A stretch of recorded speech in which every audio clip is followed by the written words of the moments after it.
Digital Marketing Radio, episode 125. Should every business be using a social media dashboard? DigitalMarketingRadio.com. Today's episode is brought to you by Aweber.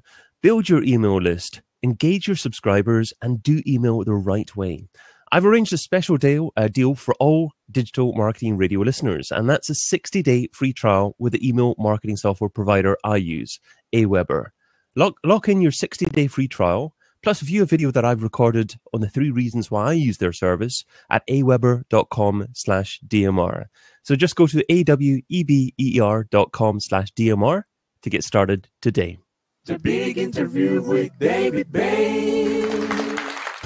Today I'm pleased to be joined by someone who's crazy enough to compete with Hootsuite. He's an entrepreneur with a passion for SaaS businesses. Welcome to DMR, Emeric Ernoult. Yeah, I'm happy to be here. Thank you, David, for inviting me. Oh, thank you very much for joining me. Yeah. Well, you can find Emeric over at agorapulse.com. So, Emeric, why build a social media dashboard?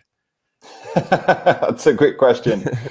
I think it always starts as something you don't expect. And as your story unfolds, you end up building something that was not necessarily what you had in mind day one. So that's what happened to us. So what did you have in mind? We used to have a SaaS platform, a SaaS software that was allowing people to build their own communities.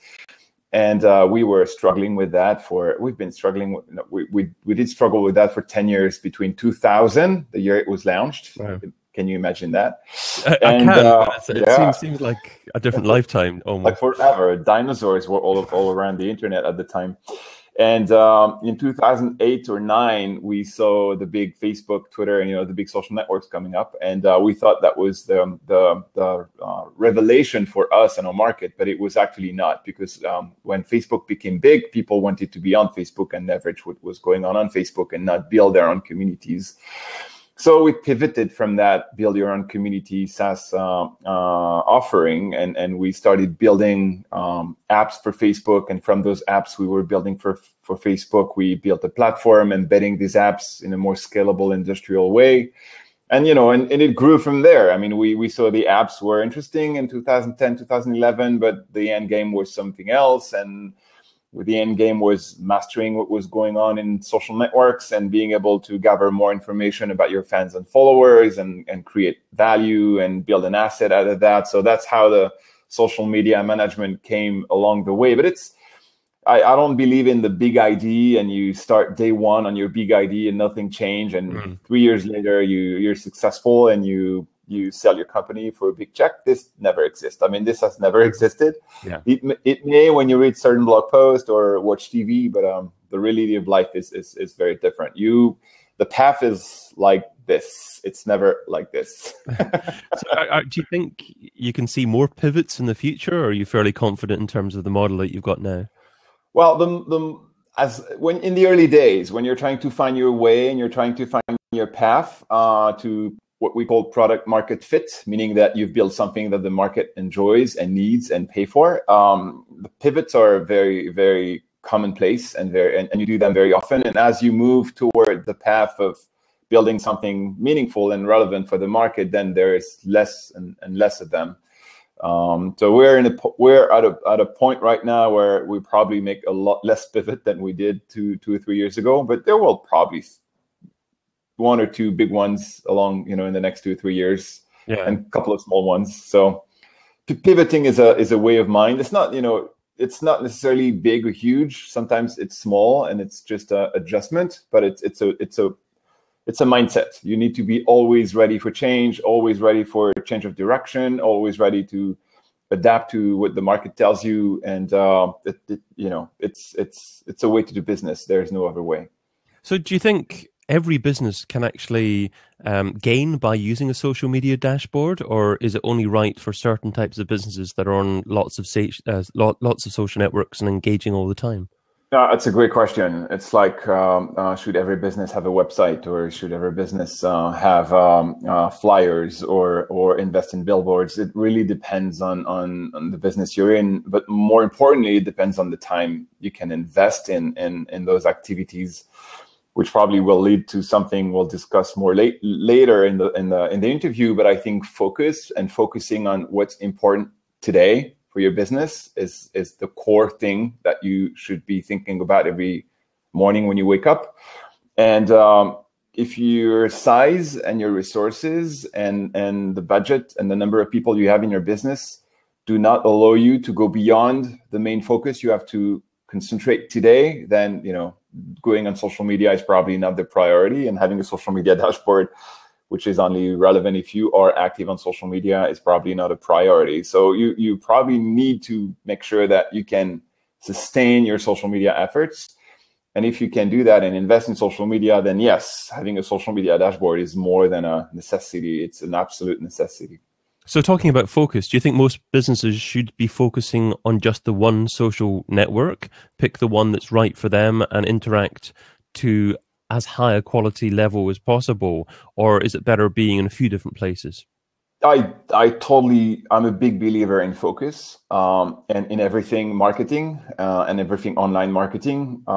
If social is part of the focus you can invest in today, yes, do start with one, see what goes. If it works well, double down on it. If it doesn't, try another one. But trying to be present, active, and good on all social networks is undoable. And trust me, we're trying to be better in Instagram, and we're still not there yet. We're trying to build up our game on Pinterest.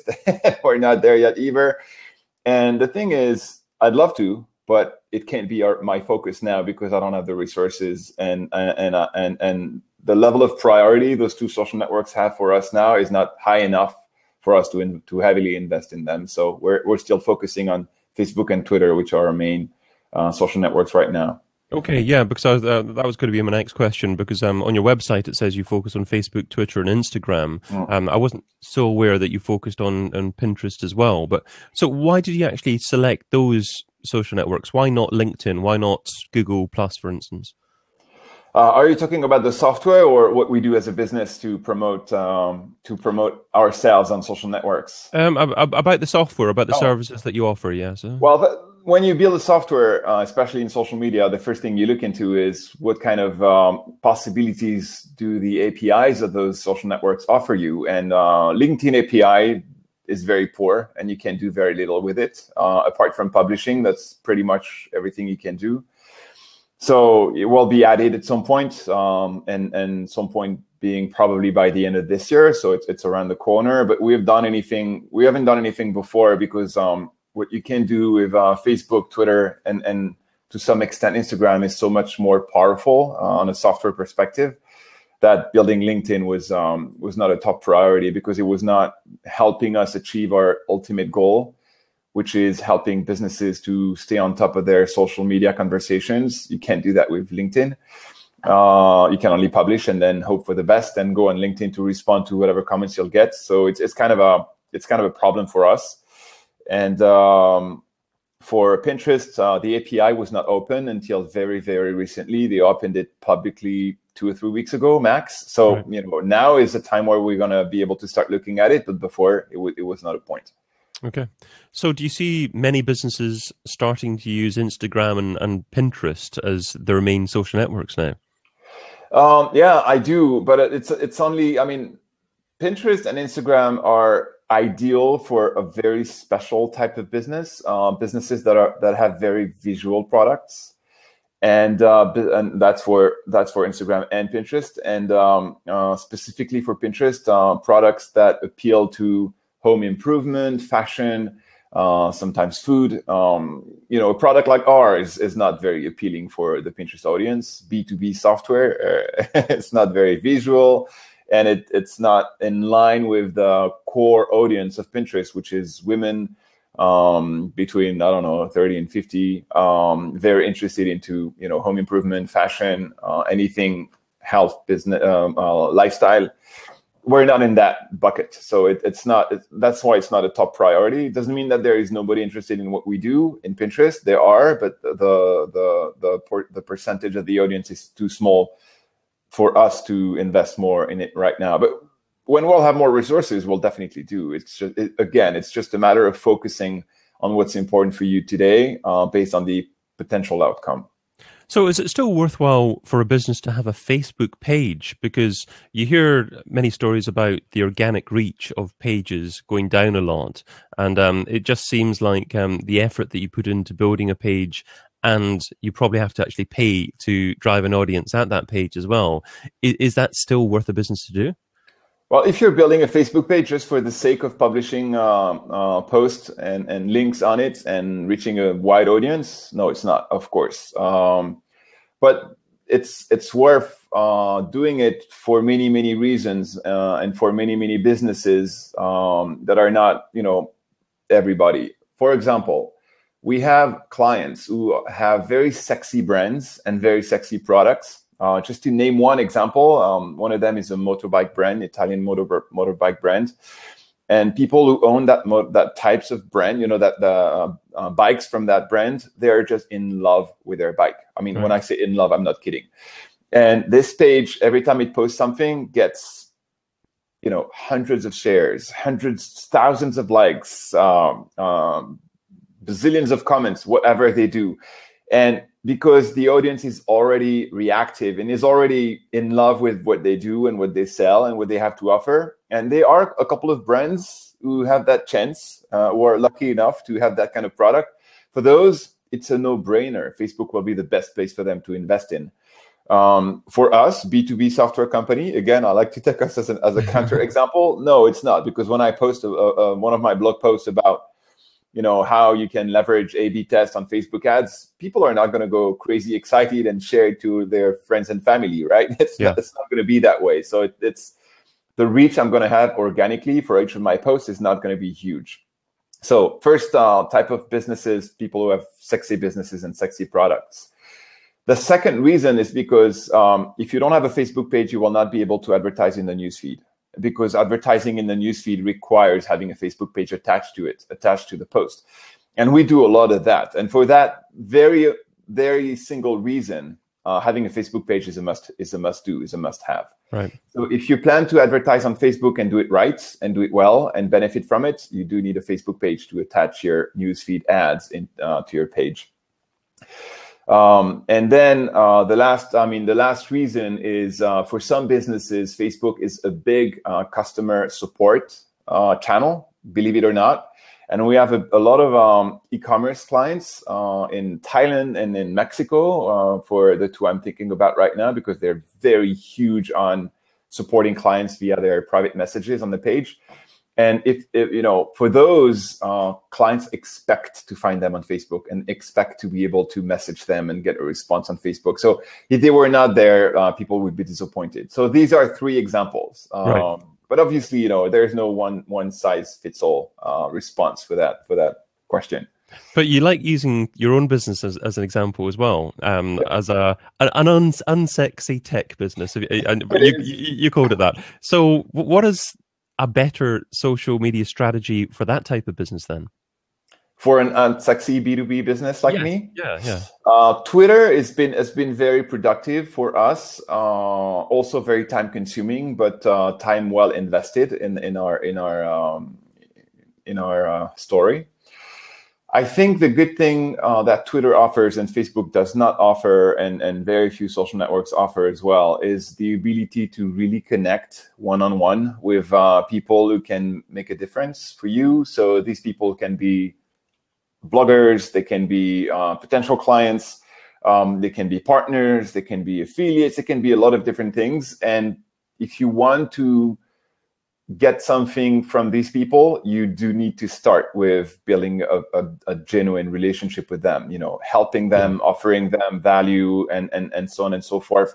And Twitter is great for that, because you can have those one-on-one conversations you will never be able to have on Facebook or maybe Instagram. I don't know about Instagram. I've never really tried, but Twitter has always been the ideal channel to focus on that one-on-one relationship building with people who could care for us and who could help us eventually after we've helped them.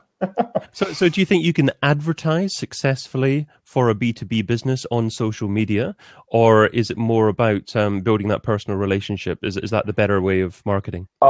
We've never advertised on Twitter. We've never tried this. Again, focus, lack of resources, lack of time. But it's probably something we should try. We'd like to try. The platform we've advertised on very successfully has been Facebook since day one. So we use Facebook for advertising. We use Twitter for relationship building.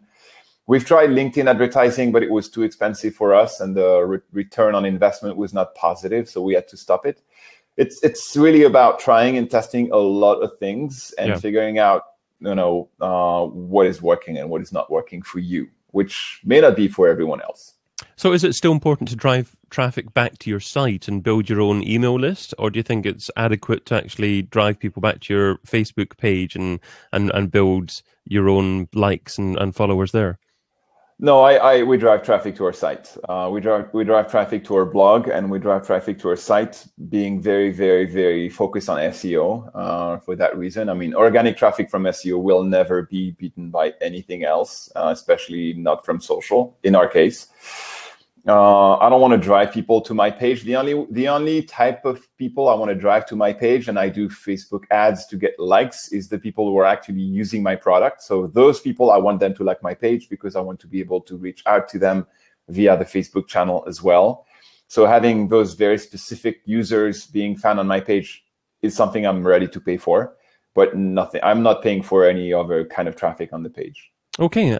Now, for those of you listening to this discussion on iTunes or as a recorded podcast afterwards, as an audio podcast, we're recording this live as a video on Blab. We've got a question here from Purple Select saying, who is your target market? So who's the target market of Agora Pulse?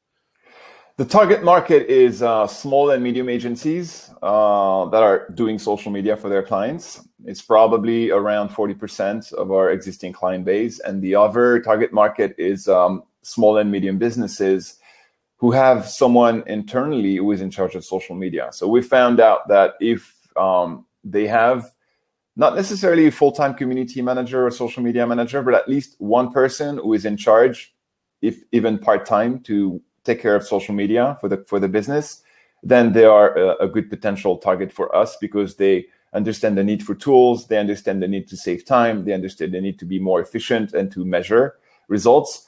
When they don't have a person who is in charge of social media and everybody is in charge of everything, it's too early for them. They're not mature enough in managing their social media presence to see the value in a tool like ours. Okay, and Justin saying, what is FCO, please? Was that something that you mentioned, Emeric? FCO? FCO, yes. Okay, I'm not sure. I didn't think you mentioned that. Yeah, I wasn't entirely sure what that is, but maybe we'll get clarification on that and talk about that in a little bit.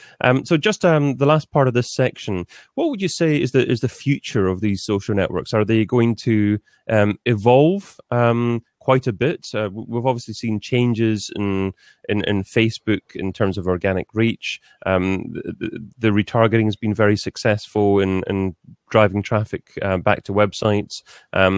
This week, we've Twitter that launched something called Twitter. Off the top of my head, what is it? It's basically a new area on Twitter that you can go and see 24 hours of a particular discussion. So I forget the exact name of it, but things are changing quickly, obviously, in social media. Do you have any thoughts on where things are going to evolve over the next few months and how that may impact how businesses use social media?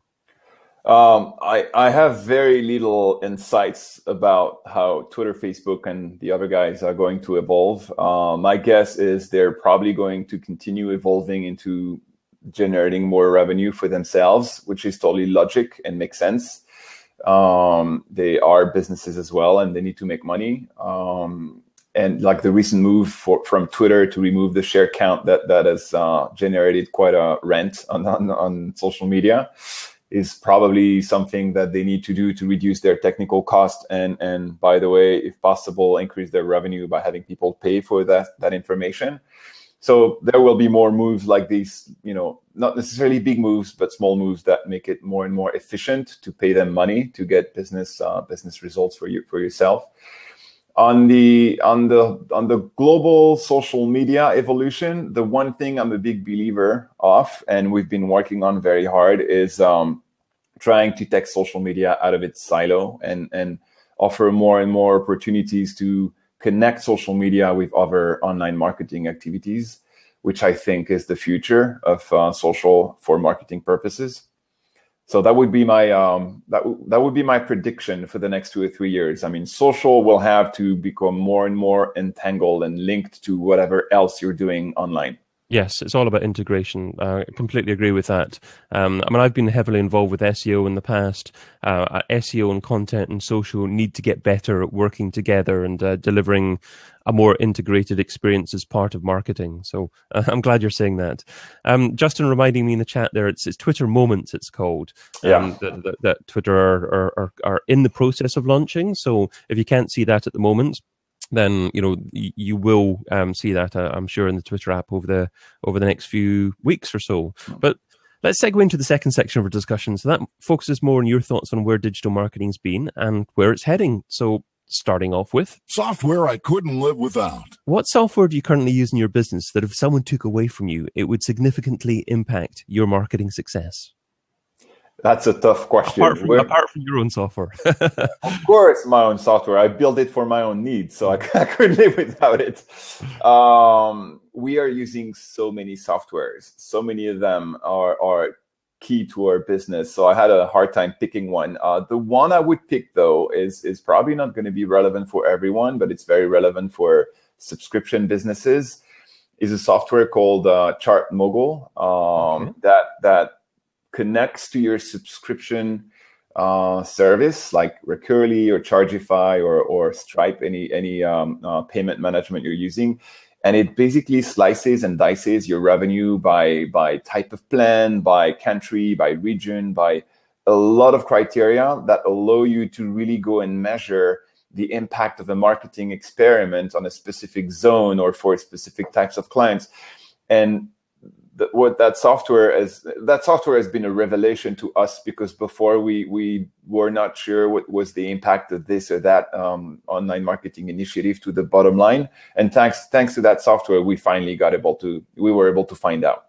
That's great. Okay, I'll certainly check that out. I love hearing new software recommendations that I don't think I've heard of before as well. Because of course we're talking today because Martin Shervington recommended Agora Pulse in Digital Marketing Radio episode 93. So anyone listening can go and check out that as well. And it's wonderful to have these recommendations. But let's ask you a slightly more challenging question, and that's what piece of software don't you use, but you've heard good things about and you intend to try at some point in the near future? We're not very good at marketing automation on our website, on our blog. We're good at marketing automation with our users, so registered users. And I've heard a lot of people, praising HubSpot, Infusionsoft. I mean, this kind of software. But every time I look at them, it looks like it's a 2 months thing to install and configure, and you have to hire a consultant. So I've always kept pushing that and procrastinated on that.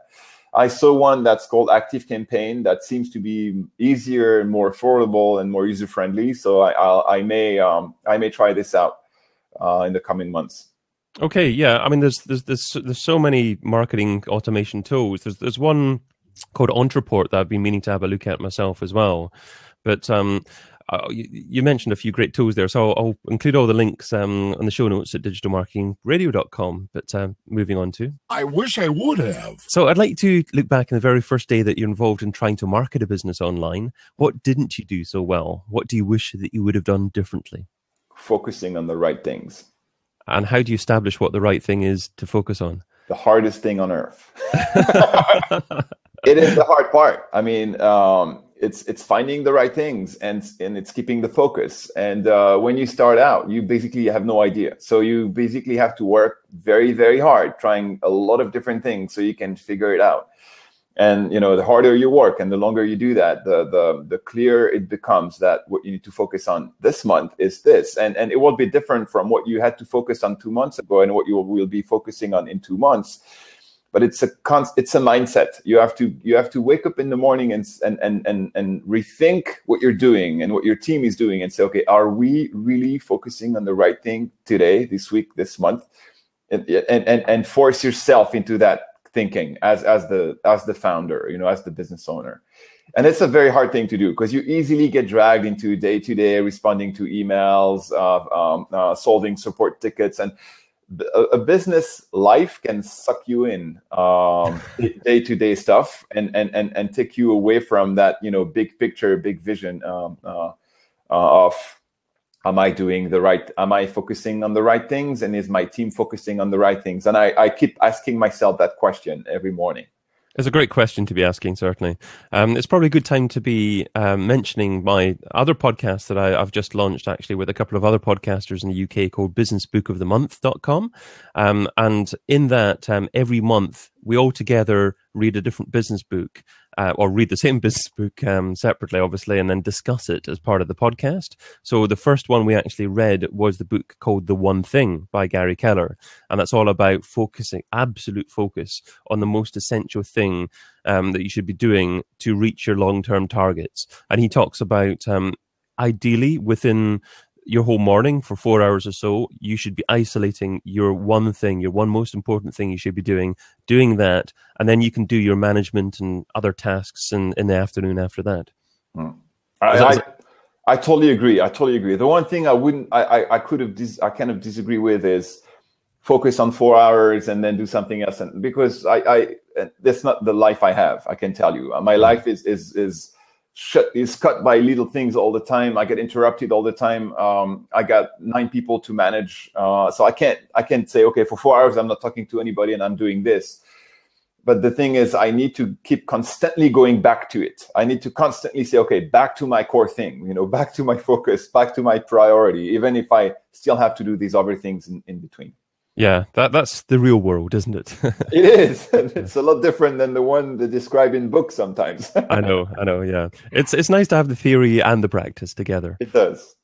The this or that round. So this is the quick response round. 10 quick questions. Just 2 rules here. Try not to think about the answer too much, and you're only allowed to say the word both on one occasion.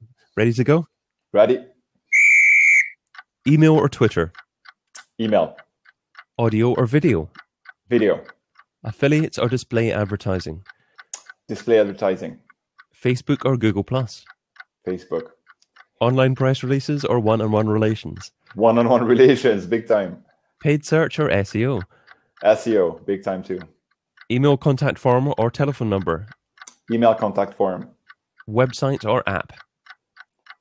Website. Social subscriber or email subscriber? Email subscribers.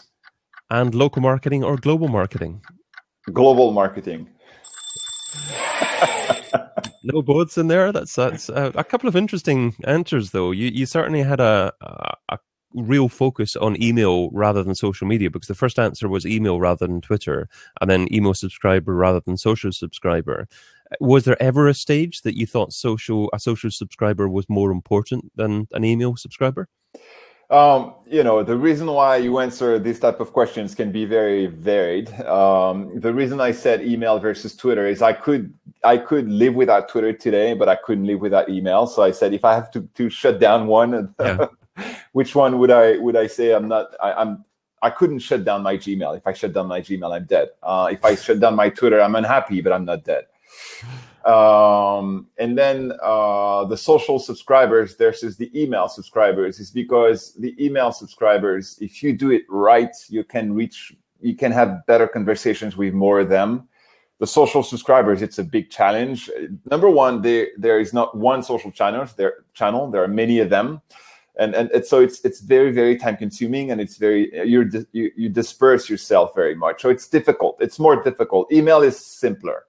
Not meaning that email is better. It's just simpler, to me, at least.